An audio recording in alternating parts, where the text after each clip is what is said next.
years old. Và anh ấy lái cái xe cào cào này từ khi mà 10 tuổi rồi. He was really good. Và anh ấy rất là giỏi. And I said, okay, I'll buy a bike. Và Teach anh me how to ấy, ride it. ok, tôi sẽ mua một cái xe nhưng mà hãy dạy tôi cách lái xe. And so I bought a bike. Was I any good? Và tôi mua một cái xe và mọi người nghĩ tôi có giỏi hay không? No. No, I was terrible. Tôi rất là dở. So we went to a track. Và chúng tôi đến cái trường đua. And he said, we got on the bike. He said, okay, just follow me around. Wherever I go, you just follow me. Và khi chúng tôi đến trường đua thì anh ấy nói là bây giờ tôi đi cái nào thì anh đi y như vậy. And at first, we just kind of went around real slow to get a feel of where we were going. Và lúc đầu thì chúng tôi bắt đầu đi để cảm nhận được là cách chúng tôi đi như thế nào. Felt really awkward. Tôi cảm thấy nó hơi kỳ. So he said, just follow me. Do whatever I do. When I stand up, you stand up. When I sit down, you sit down. Follow exactly where I'm going. Và anh ấy nói là cứ đi theo y như tôi. Khi tôi đứng lên thì anh đứng lên. Khi tôi ngồi xuống thì anh ngồi xuống. Và hãy làm y hệt như cách mà tôi làm. He said, don't look down. Look ahead. Đừng có nhìn xuống mà phải nhìn lên phía trước. Look where you want to go. Và hãy nhìn nơi mà bạn muốn đi. Look where you want your bike to go. Not where it's going, but where you want to be going. Và không phải là nơi mà bạn muốn đi mà là nơi mà bạn muốn cái xe mình đi như thế nào. So I just followed him around. Và tôi cũng đi theo anh ấy. After a few times, I thought, well, this over here looks faster. I'm going to go on this line. Và đi một vài lần thì tôi bắt đầu thấy là đi cái line bên này thì có vẻ như là nhanh hơn. And so I thought, okay, next time I'm going to go over here. He's going to go here. I think this is better. Và tôi nghĩ là lần sau thì bạn tôi cứ đi bên đó thì tôi sẽ đi bên này. He said, okay, now you go. Let's kind of race around and see who's faster. Và anh ấy nói là bây giờ chúng ta hãy đua đi xem coi là ai đi nhanh hơn. I'm like, here's my chance. Và tôi nói, đây là cơ hội của tôi rồi. I'm going to go where I want to go. Và tôi sẽ đi theo con đường mà tôi thích. So we raced, and I went, not where he told me to go, but I went over here, where I thought was better and faster. Và chúng tôi bắt đầu đua xe, tôi không đi theo cái đường của anh ấy nữa mà tôi đi theo cái đường bên cạnh khi mà cái đường đó tôi nghĩ là sẽ nhanh hơn. At first it seemed easier. Và lúc đầu thì thấy có vẻ rất là dễ. But as soon as we got further along the track, it was way harder. Và khi chúng tôi đi một đoạn đường rồi tôi bắt đầu thấy là quá khó. Where he was going was faster. Và cái đường mà anh ấy đi thì nhanh hơn.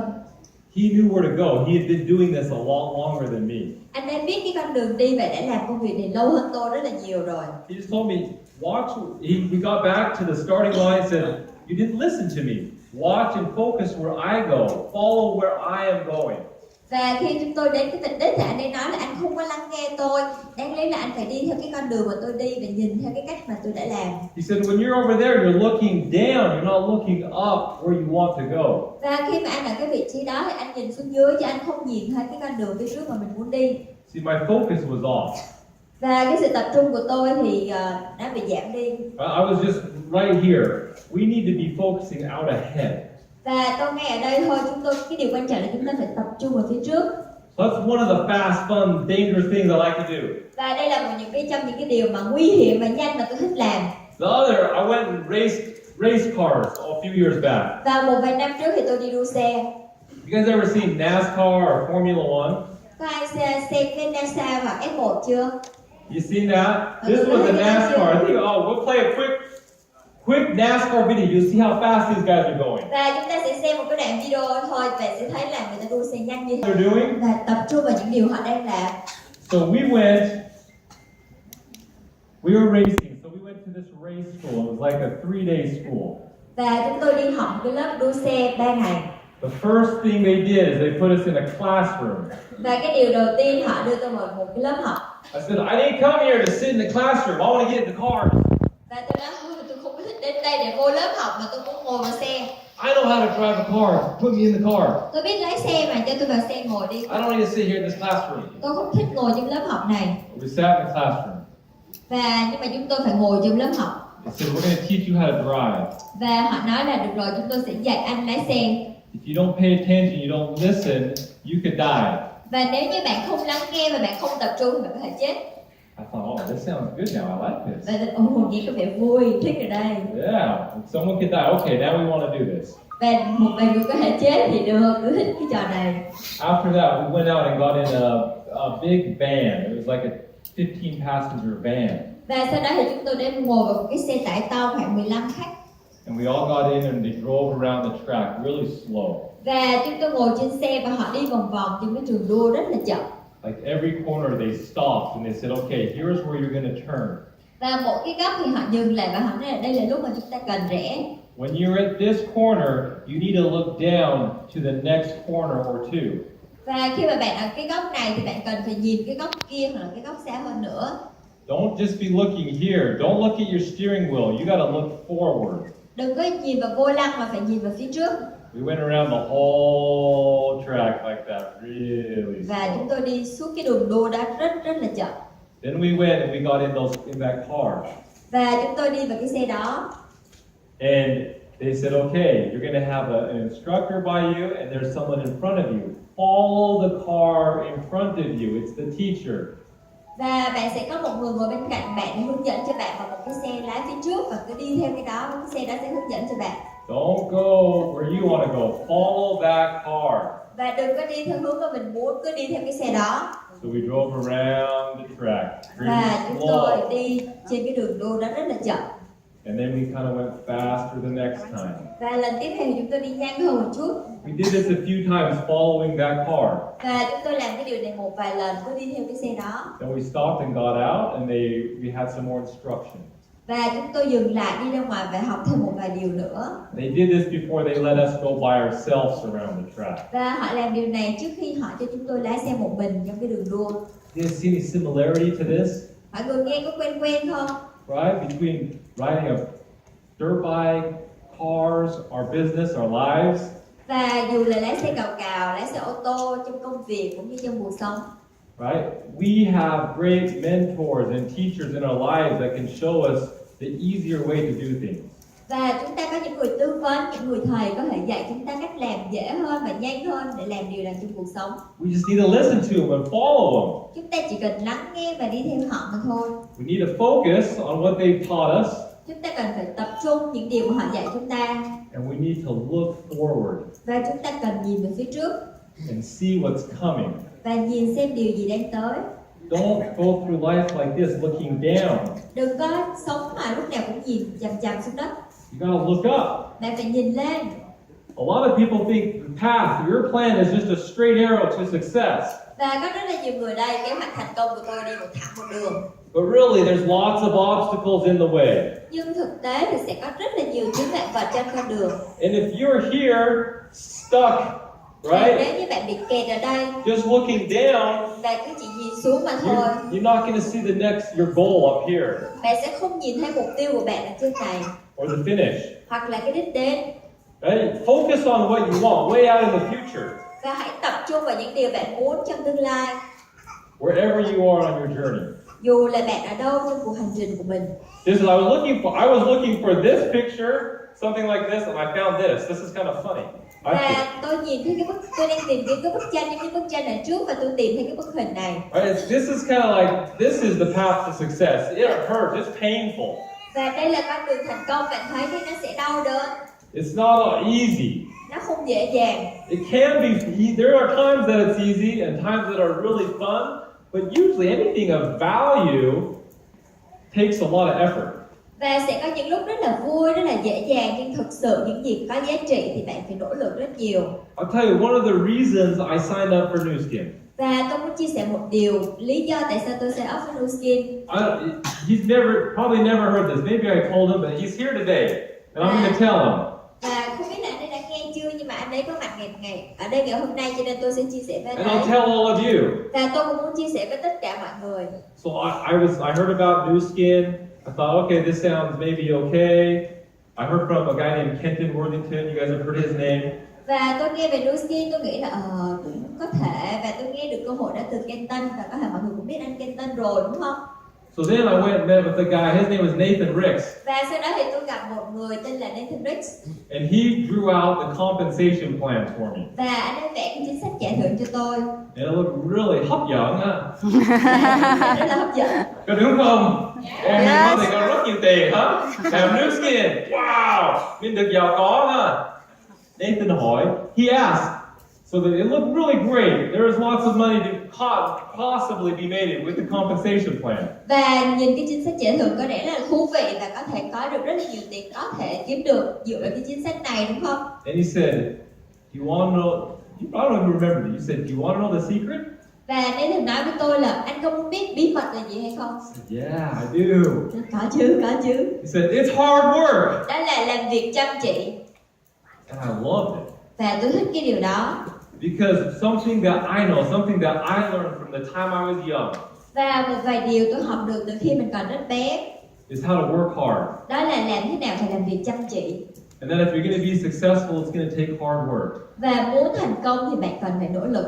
If he would have said, "It's easy, you can do it, everybody does it," Và nếu như Nathan nói với tôi rằng công việc này rất là dễ, bạn có thể làm được vì ai cũng có thể làm được. I probably would have stood up and walked out and said, "You're lying." Và có thể lúc đó tôi sẽ đứng lên và tôi nhìn vào mặt anh ấy và tôi nói anh ấy nói xạo. Because there's no way people can make that type of money and it be easy. Và bởi vì không có cách nào có thể kiếm được cái số tiền như vậy mà nó lại dễ dàng được. But it takes hard work. Nhưng mà chúng ta cần phải làm việc chăm chỉ. And he said, "But it can be worth it." Nhưng anh ấy nói rằng điều này sẽ có xứng đáng cái gì điều đó. So maybe this is you right now. Và có thể đó chính là bạn ở And thời điểm này. it's hurting wherever you're at. Right now, it hurts. Và cái vị trí của bạn đang ở đây, bạn cảm thấy đau đớn. Right? You're on one of these thorns. Và bạn cũng đang ở một nơi cái gai này. And you're thinking, maybe this isn't worth it. Và bạn nghĩ là có thể nó không xứng đáng. But if you keep going, there's places that don't have thorns. Và nếu như bạn tiếp tục đi thì bạn sẽ thấy có những nơi không có những cái gai nhọn. And it could be a better place than where you're at right now. Và cái vị trí đó sẽ đẹp hơn cái vị trí hiện tại của bạn. You gotta focus on not where you're at, but what's coming, whether good or bad. Và bạn cần tập trung không phải là vị trí hiện tại mà điều gì sẽ tới, dù là nó tốt hay là nó xấu. So I heard a story of three young boys. They're in a field, we'll call it, what's a wheat field, but here in Vietnam we'll say it's a rice field. Và tôi sẽ chia sẻ một câu chuyện về ba chàng trai trẻ ở một cánh đồng lúa. And they said, "Hey, let's have a competition. Và họ nói là bây giờ chúng ta hãy cạnh tranh đi. Let's see who can walk the straightest line in this row, in a row." Và hãy xem là ai có thể đi cái con đường thẳng nhất. They said, "Okay," so two of them ran off. Và hai người đi rất là nhanh, chạy rất là nhanh. The third guy, he looked and he saw a point, a mountain out in the distance. Và người kia thì họ nhìn thấy một cái núi ở xa xa. He set his sight on the mountain Và anh ấy nhìn vào cái núi đó and he started walking. và bắt đầu đi. And he just focused on that mountain and kept walking towards Và it. anh ấy tập trung vào cái núi đó và tiếp tục đi thẳng đến cái núi. When they got out, Và khi họ đi ra khỏi cánh đồng, they looked back. họ nhìn lại. The first two, their paths were like this, Và hai người đầu tiên thì cái đường rất là cong queo. all over. But the third, how did his path look? Và cái người thứ ba thì cái đường đi của anh ấy như thế nào? It was much straighter. Nó thẳng hơn rất là nhiều. Why? Tại sao như vậy? Because he was looking out. He had something to focus on, a point for him to go towards. Bởi vì anh ấy có một cái mục tiêu, có một cái điểm để có thể nhìn, để He có thể knew đi where lên he cái was đó. going. Và anh ấy biết rằng mình đi đường nào. So, in English, this probably doesn't make sense. Càng tiếng Việt cái này không có đúng, nhưng mà càng tiếng Anh mình dịch cái focus như thế này hả? Right? I don't know. Go ahead, Trang. This follow one course until successful. Và cái từ focus khi mà mình phân tích trên tiếng Anh á, thì nó sẽ có rất là nhiều ý nghĩa, nhưng mà dịch sang tiếng Việt sẽ có nghĩa là đi theo một con đường cho đến khi thành công. You just do it over and over and over. Cứ hãy làm đi làm lại, làm đi làm lại. So all of you here, what did you guys do? Và các bạn ở đây mình đang làm gì? Mình đang One làm thing gì? in common. Một điều chung là gì? No matter who you are, no matter if you're from Hanoi or Da Nang or Huế or Nha Trang or Saigon, what did you do? Và dù là Hội An, Hà Nội, Huế, Sài Gòn thì bạn đã làm điều gì? Everybody did it. That's here. Mọi người đã làm ở đây rồi. You made some phone calls, right? Mình đã gọi một cuộc điện thoại đúng không? And you got at least 4 or 5 or more people to come with you. Và mình đã có 4 hoặc 5 hoặc nhiều hơn nữa số người đi cùng với mình. They came with you to Success Olympics, right? Và họ đến cùng với bạn cho Success Olympic đúng không? Everybody did that. Tất cả mọi người đều làm điều này. You just got to keep doing that same thing more, Right. over and over and over. Và bạn cũng cần phải nên làm cái điều đó lặp đi lặp lại, lặp đi lặp lại. Don't worry about how another person invited, how they got here in the room. Và đừng có quan tâm đến việc là làm sao những người khác được mời đến đây trong cái phòng này. Right? Again, that's a distraction. Bởi vì đó chính là điều làm cho bạn bị phân tán. Everyone thinks, oh, how did Halam, how was his invitation? How did Trung and Halam invite people to get here? Và nhiều người nói là không biết là anh Lam với chị Trân mời khách đến đây như thế nào. Really, how did Sung invite people to get here? Không biết là anh Sơn mời khách đến như thế nào. It doesn't matter. You did it. You're here. Điều đó không sao hết. Bạn đã làm được rồi. Bạn đã có mặt ở đây rồi. You did it. You're here. Bạn đã làm được điều đó rồi và bạn có mặt ở đây rồi. It doesn't matter how anybody else did it. You know how to do it. Và không quan tâm đến việc người khác làm như thế nào. Bạn đã biết cách làm rồi. Anything that causes confusion or is a distraction in your business will slow it down and could kill it. Và tất cả những điều mà có thể tạo nên sự bối rối, sự khó hiểu trong công việc kinh doanh này sẽ làm cho nó chậm đi và làm công việc kinh doanh của bạn bị hủy hoại. Of course, we can all improve and get better together, right? Và cùng nhau chúng ta luôn luôn có thể cải thiện và phát triển tốt hơn, không? But don't worry about is someone doing it better than me? Is there because it can just slow you down and confuse you. You were here again. You did it. You did a great job. Give yourself a hand. Và đừng có lo lắng về việc là không biết người ta làm như thế nào. Bạn đã có mặt ở đây rồi, bạn đã làm được điều đó rồi. Hãy cho bản thân mình một tràng pháo tay thật là lớn.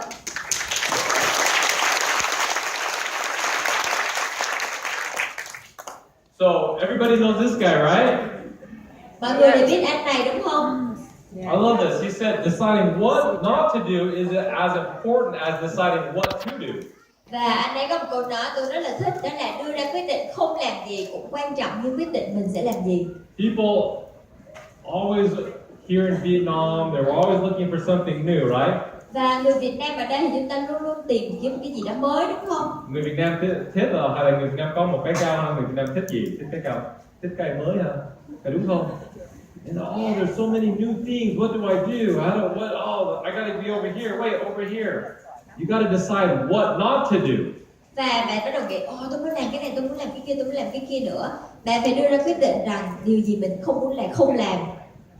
There's a saying that the man who chases two rabbits catches none. Và có một câu nói là một anh thì đuổi theo 2 con thỏ thì sẽ không bắt được con nào hết. Right? Who said that? Ai nói Someone here cái câu knows. đó? Confucius. Right? I thought maybe some guy from Vietnam, but Và có phải anh nó đến từ Việt Nam không? no. Confucius said, right? The man who chases two rabbits catches none. So if you guys are not focused, focus on one, you'll get one. Và cái câu nói đó nói là nếu mà chúng ta đuổi theo 2 con thỏ thì chúng ta không bắt được con nào hết, vì vậy chúng ta phải tập trung và bắt một con thôi. In your business, you need to know what actually matters, what moves the needle. Và hãy trong cái công việc này hãy tập trung vào điều gì sẽ là điều quan trọng. Right? And pick those 2 or 3 core tasks each day that need to be done and focus on getting them done. Và hãy tập trung vào 2 đến 3 điều quan trọng nhất mà bạn bắt buộc phải làm và hoàn thành trong ngày đó. Shut off the distractions. Và hãy gạt đi những cái sự làm cho mình cảm thấy bị sao nhãng. I was doing this, like I was preparing for this presentation focus, and it was so hard. Và tôi làm cái bài thuyết trình về sự tập trung, tôi cảm thấy rất là khó. Yeah, like 5-10 minutes ago, we were sitting in our room, and I was trying to prepare this. Và 5-10 phút trước chúng tôi ngồi trong phòng và tôi đang cố gắng làm cái bài này. Tôi đùa thôi. But this week and the previous weeks, I was sitting, I'm looking for things, and I had my cell phone next to me on my table. Tuần trước nữa tôi làm cái bài này và tôi có cái điện thoại bên cạnh tôi. And people are calling. Again, I'm getting text messages. I'm getting alerts from my email. Và mọi người gọi cho tôi nhận được tin nhắn, tôi thấy email đến.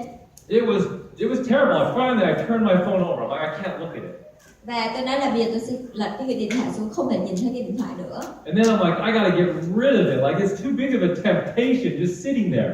Và tôi cảm thấy là cái cảm giác muốn chụp lấy cái điện thoại quá lớn, tôi phải làm sao để gạt nó đi. I want to unplug it, just throw it across the room. Và tôi muốn quăng nó sang phòng khác. But I went and put it away from me, not even on the table. It couldn't be by me. Và tôi để cái điện thoại không để trên bàn nữa. And I'm going to figure out how. I'm sure it's really easy. How to turn off all those stupid alerts that pop up on my screen. Và tôi bắt đầu tìm được, tôi muốn học cái cách nào có thể tắt hết những cái tin nhắn, những cái thông báo lên cái điện thoại của tôi. Because you think you got to be really careful. You think you're going to sit down and check a quick email, and then like 3 hours later, when you're sucked into the whole of Facebook and the internet, you got nothing done. Và ví dụ như bạn nghĩ là bây giờ mình sẽ đọc email rất là nhanh thôi, 3 tiếng đồng hồ sau tin nhắn Facebook sau đó là mình đã không làm được gì hết. You started at 11, you're like, oh, okay, I'll do this before lunch. Next thing you know, it's like 2 in the morning.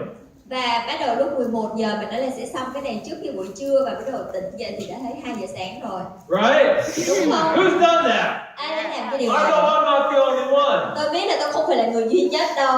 Yeah. We laugh, but it's true. Chúng ta cười đúng không? Nhưng mà đó là sự thật. You gotta cut that off. Chúng ta phải cắt những cái này đi. So, a few weeks ago, Carissa and we took our family on a little vacation. Và một vài tuần trước thì tôi và Krista đã chúng tôi cùng nhau đi du lịch. And we were paddling these paddleboards. Và chúng tôi bắt đầu chèo cái con thuyền này. Not together. Không This phải is là đi not cùng us. nhau. Đây không phải là chúng You know tôi. what paddleboarding is? Mọi người có biết cái ván này là gì không? Guess what? I got a video to show you what it is. Tôi có một cái video để cho mọi người This xem. is me. Carissa filmed me paddleboarding.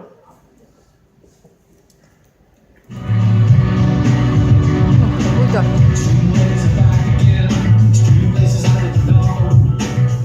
It looks a lot easier than it is. Nhìn thì có vẻ dễ nhưng mà thật ra thì không có dễ như vậy đâu. So we got on, my cousin and I, my cousin's husband and I, we got on these paddleboards. Và tôi và cháu của tôi đứng lên trên cái ván trượt này. And there, the waves were like way out there. Và có một con sóng ở ngoài xa. And we said, okay, he's like, you've never done this? I'm like, I can do it. Và nhìn tôi và nói là anh đã làm cái Yeah. này chưa? Và tôi nghĩ là làm được, chúng ta No làm được. problem. Không có vấn đề gì đâu. We paddled Và chúng ta bắt đầu way chèo out there. rất là xa ra ngoài kia. And it was hard. Và thật sự rất là khó. I fell off. Và tôi rơi xuống. And I wanted to cry, but I couldn't. I was like, I can't cry. Và tôi muốn khóc nhưng mà nó lại không được khóc. Yeah. So like, okay, it was windy. The wind started blowing. Và gió bắt đầu thổi. The waves weren't that good. Và sóng thì không có dễ dàng chút I nào. said, okay, let's go back. Và tôi nói là bây giờ quay lại thôi. And we were out there. It was far. Và chúng tôi ở rất là xa. So we started paddling back. Và bắt đầu chèo về. And the wind's blowing us a different direction. Và gió thì thổi ngược chiều. And it's blowing. I fell off the board a few times. Và tôi té ra khỏi cái tấm ván này một vài lần. Every time I lost my concentration, I didn't focus, I fell off. Và chỉ khi nào tôi không có tập trung một cái là tôi bắt đầu té xuống. And I find that I'm like, okay, I need to watch where I'm going. I need to focus on the shore, which way I'm going. Not look down at my board, look up and paddle. Và tôi nói là bây giờ tôi phải quyết định là tôi sẽ không nhìn xuống cái ván trượt này nữa, mà tôi phải nhìn vào bờ cái nơi mà tôi muốn đến. And it was probably 30-40 minutes. Và tôi nghĩ là khoảng 30-40 phút. It was hard, Rất là khó. but I didn't have another choice. Nhưng mà tôi không có lựa chọn nào khác. What else was I gonna do? Just like stay out there and die? Và bây giờ lựa chọn gì bây giờ, hay đứng ngoài biển rồi chết? I had to get back. Tôi phải quay về thôi. So I just focused. I'm gonna get there, and I just paddle and paddle and paddle. Và tôi tập trung là tôi sẽ đến cái bãi biển đó và tôi bắt đầu chèo và chèo. Do you feel your business is like that? Is this life or death? You have to do it. Và bạn có nghĩ công việc của mình cũng giống như vậy hay không? Đó là sinh và tử và bạn phải làm cái điều đó. Or can you just stop at any time? Và hay là mình có thể ngưng bất cứ khi nào. Jump off, Nhảy xuống, go home, đi về nhà, you're done. xong.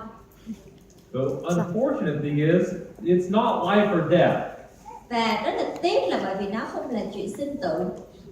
But if you act like it is, if you think about your business like you have to do it, it is life or death. Và nếu như bạn suy nghĩ về công việc kinh doanh của mình và nghĩ rằng là đây chính là việc sinh tử và bạn phải làm cái điều này, then it's going to change how you treat your business. và nó sẽ thay đổi cách bạn đối mặt với công việc này. Okay. We're back to the start, right? Và chúng ta quay về việc mà slide mà chúng ta đã bắt đầu, đúng không? Tập trung. That's it. Tập trung. Chỉ có như vậy thôi. Okay, 4 things. Are you ready? Và có 4 điều, mọi người đã sẵn sàng chưa? But I only want you to do 3 of them this weekend. Và cuối tuần này thì tôi chỉ muốn mọi người làm 3 điều mà thôi. This is easy. A lot of times we hear all these great things. Oh, this, you know, if you apply these 10 principles, it'll change your life. But really, you can't do them because, well, I guess you can. Nothing's impossible. You just don't do them. Và có nhiều khi chúng ta nghĩ đó là nếu như bạn áp dụng 10 nguyên tắc này thì mình sẽ thay đổi cả cuộc đời. Và đó là không có gì là mình không có thể làm được hết, nhưng mà chỉ là mình không muốn làm mà thôi. But if it's simple, Nhưng mà nếu nó đơn giản, everyone can do it. mọi người đều có thể làm được. Right? Kind of like our business. We keep it simple, everybody can do it. Và giống như công việc kinh doanh của chúng ta làm nó đơn giản và mọi người đều có thể làm được. 4 things, but only do, I'll tell you which one not to do this weekend. Và tôi sẽ chia sẻ 4 điều, nhưng tôi cũng sẽ nói một điều mà chúng ta không làm trong cuối tuần này. You can start tonight, right now. Bạn có thể bắt đầu tối hôm nay, ngay tại thời điểm này. Okay, first thing, Điều đầu tiên, exercise. tập thể dục. Right? We don't need caffeine to focus. Exercise. Chúng ta không cần phải có caffeine để có thể tập trung được, chúng ta phải tập thể dục. It's not just good for your body, but it's good for your brain. Và nó không những tốt cho cơ thể mà còn não của mình nữa. Study and research has shown that when you exercise, it releases chemicals to help in learning and your memory. Và khi mà chúng ta, khoa học cũng đã minh chứng rằng nếu như chúng ta tập trung thì nó sẽ đưa ra những cái chất và giúp chúng ta có thể tăng trí nhớ và khả năng học hỏi. It can clear out your mind, help you focus. Và sẽ giúp cho bạn tập trung hơn và không bị phân tán. Next is drink more water. Và điều tiếp theo đó chính là uống nhiều nước hơn.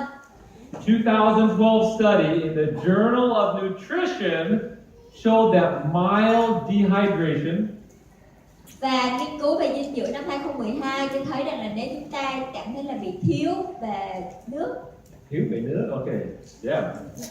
Tuyệt vời, thiếu về nước. Chỉ chút xíu thôi, không cần nhiều. Right? Chút xíu thôi.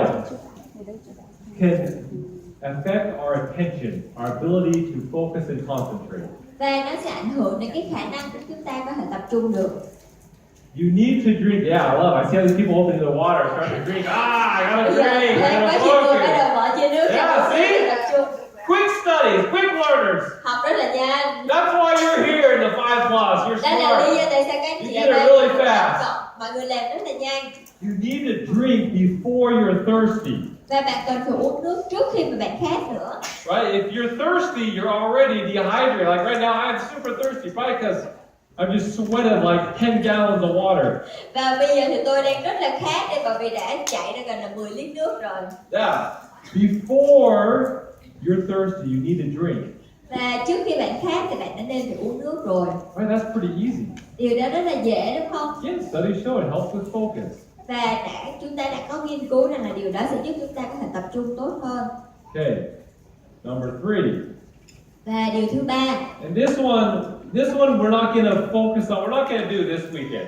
You can start on Monday. và điều này chúng ta sẽ không bắt đầu vào cuối tuần này, bạn có thể bắt đầu vào thứ hai. Okay, sleep. Đó là ngủ. Yeah. Okay, this weekend don't worry about this, right? We're Và not cuối going to tuần này sleep. thì đừng có tập trung vào cái điều này. It's okay. We're here to learn and have fun. It's going to be late nights. Chúng ta sẽ ở đây vui vẻ và có thể là thức khuya nữa. But you need to get better sleep. Và bạn cần phải có những giấc ngủ tốt hơn. Right? And focus again on what you're doing before you go to sleep. Và cũng nên tập trung vào những điều bạn làm trước khi đi ngủ. Right? If you're watching TV or on your computer or on your phone, again, studies have shown that it makes it harder for you to get to sleep and get good sleep. Và nếu như bạn xem TV, ngồi ôm máy tính, ôm điện thoại thì khoa học cũng đã minh chứng rằng là điều đó sẽ giúp bạn sẽ không có dễ cho bạn đi ngủ đâu. Okay, okay. Không giúp bạn, right? Okay. Well, yeah, that screen, those screens are like messing up your brain and it makes it harder to get good sleep. Bởi vì những cái màn hình đó nó sẽ ảnh hưởng đến não bộ của bạn và bạn sẽ khó ngủ. There are a few people that are like superhuman, like Nathan Riggs that sleep like 4 hours a night. But for the rest of us, Và có những người như là Nathan Riggs đi là siêu nhân rồi, một buổi thì chỉ cần ngủ 4 tiếng mà thôi. need more sleep. Chúng ta cần ngủ nhiều hơn. The studies say 7 to 9 hours. Và nghiên cứu khoa học thì nói là từ 7 đến 8 tiếng. I think sleeping 9 hours is crazy. That's too long. Và tôi nghĩ là ngủ mà 9 tiếng thì hơi bị nhiều. But you gotta figure out what fits with you, right? Và bạn cần phải nghiên cứu rằng cái điều gì phù hợp với bạn. Get good sleep. It'll help you focus. You'll be more productive. Bởi vì The nếu next như day. bạn ngủ ngon thì bạn sẽ hiệu quả hơn trong ngày hôm sau. Okay. How many have we done? Và bao nhiêu rồi? 3. Okay, good. Someone, one person, you're always paying attention. Và có một người rất là tập trung. Okay, the fourth thing. Và điều thứ tư là gì? This is kind of funny. Wiggle your toes. Wiggle your, how do you say that? Wiggle like your toes? Like wiggle them, moving your toes. Cái điều thứ tư có nghĩa là chúng ta cử động cái đầu ngón chân. How do you say it? Nhúc nhích cái chân. Nhúc nhích cái chân. Ngón chân. Ngón chân, nhúc nhích là ngón chân. Okay. Wiggle your toes. Like if you're sitting there in a meeting and you find yourself kind of fading. Và bạn ngồi trong cái buổi họp buồn ngủ quá muốn xỉu luôn. Not focusing, not paying attention on what the people are saying. Không thể nào tập trung được, không biết là người đó đang nói cái gì. Focus real quick on your toes and wiggle. Và bắt đầu nhúc nhích cái đầu ngón chân của mình. It'll bring you back maybe to reality, like to focus on what's going on. Và điều đó sẽ giúp bạn trở bạn về hiện thực. Right? Easy? Dễ không? Can we all do that? Chúng ta có thể làm những điều này không? 4 things. Chỉ có 4 điều mà thôi. Start them right now. Bắt đầu ngay bây giờ. Change your life forever. Thay đổi cuộc đời bạn mãi mãi. Maybe not, but maybe help you focus more. Có thể là không, nhưng mà có thể giúp bạn tập trung nhiều hơn. Whether it be just this weekend or hopefully, I know for a fact, the first 3 will help you focus. The fourth one, I've been doing it. Like I've been wiggling my toes. Like, oh yeah, it's kind of, make me focus more. And if you can focus, sorry, Frank, các bạn hơi dài. Và tôi biết được rằng là 4 cái điều đó, và đặc biệt là 3 cái điều đầu tiên. Cái điều thứ tư thì tôi cũng bắt đầu làm rồi, thấy cũng có vẻ tập trung hơn nữa. I know, just like in that movie clip, right? If we can get your focus, if you can focus and learn to focus, you can accomplish and achieve anything. Và cũng giống như cái video như vậy đó, bạn có thể đã thấy rồi. Nếu như chúng ta có thể để cho bản thân mình tập trung thì chúng ta có thể đạt được tất cả mọi điều. Put your focus out in front of you. Và hãy đặt cái sự tập trung lên phía trước của bạn. Don't look here. Đừng có nhìn ở đây. Look further ahead. Hãy nhìn xa hơn trước mắt. I love it. The successful warrior is the average man with laser-like focus. Và tôi rất là thích câu nói này, bởi vì một người chiến binh thành công là một người bình thường nhưng mà có một sự tập trung như là laser vậy. We're all born just normal, but some people have excelled. Và chúng ta sinh ra là những người bình thường, nhưng mà có những người thì trở nên phi thường. Right? Because they focused on maybe 1 or 2 things and became excellent at them. Bởi vì có thể họ tập trung vào 1, 2 điều mà thôi và họ trở thành chuyên gia trong điều đó. So let me encourage you this weekend. Let's just start right now, this weekend. Và tôi muốn khuyến khích mọi người bắt đầu ngay bây giờ trong cuối tuần này. Be present. When you're here, be present. Be here. Và khi bạn ở đây thì hãy ở đây. Right? Don't be thinking about what's going on outside this room. Và đừng suy nghĩ về những điều đang xảy ra bên ngoài khán phòng này. Focus on what's going on inside this room. Và hãy tập trung vào những điều xảy ra trong cái khán phòng này. Eliminate the distractions Và hãy bớt đi những cái sự sao nhãng in your life. trong cuộc đời của bạn. And in this weekend, whatever you can, do all you can to eliminate the distractions. Và trong cuối tuần này cũng như vậy, làm hết bằng tất cả mọi giá để có thể ngăn cản cái sự mất tập trung. I would write down something you want to gain or learn from this weekend. Và hãy viết xuống những điều mình muốn học, muốn đạt được trong cái cuối tuần này. Focus on that. Và tập trung vào điều đó. You'll learn it this weekend. Bạn sẽ học được điều đó vào cuối tuần này. You don't know what's going to be presented. Mình chưa biết là điều gì sẽ được chia sẻ, đúng không? But if there's something you're looking for, Nếu như đó là một điều mà bạn đang tìm kiếm để học, you write it down. bạn hãy viết xuống. You'll find it this weekend. Bạn sẽ tìm được nó vào cuối tuần này. Whether that be from somebody on stage sharing it, Có thể là đến từ một người đứng trên sân khấu chia sẻ cái điều đó, or through your interactions and talking with each other. hoặc là trong những cái giao tiếp, những cái gặp gỡ của bạn với những người khác. Whatever you want, you can get it. Những gì mình muốn thì bạn có thể đạt được. You can do it. Bạn có thể làm được. Right? Just put all your effort into it. Chỉ cần phải nỗ lực hết sức vào điều đó. And never give up. Và đừng bao giờ từ bỏ. Cảm ơn các anh chị, cảm ơn các anh chị.